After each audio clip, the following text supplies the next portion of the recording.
কি হয়েছে আসিফ? কি কি কার? কো টাকা? কিসের টাকা? চুপ। আসিফ কিসের টাকা?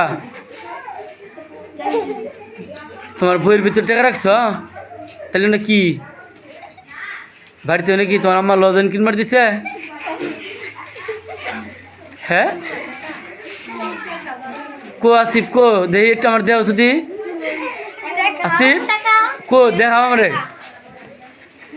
আলে এত টাকা লজেন কিনবার নিয়ে নিয়েছো তুমি? হ্যাঁ এই দেখেন আজকে আমার এক স্টুডেন্ট আসিফ এই তার মা বলে টাকা দেয় না, সেই কারণে আজকে বাড়িতে যে অনেক কান্নাকাটি করার পর তার মা এত টাকা দিছে যে লজেন বিস্কুট চিনগাম চিপস যা মন চায় তাই কিনা খাওয়া দিয়ে। আসিফ কত টাকা দিছে একটু দেখাও তো দিয়ে আমাদের। আলে এত টাকা দিছে রাগ করে এই লজেন চিনগাম বিস্কুট খাওয়ার জন্য? হ্যাঁ দেখেন তিনি অনেক খুশি কারণ এই টাকাটি পাই আজকে। যাই হোক আসিফের মাকে অনেক ধন্যবাদ, আসিফেরকেও ধন্যবাদ কারণ আসিফের মনের যে আশাটা সেটা আসলে পূরণ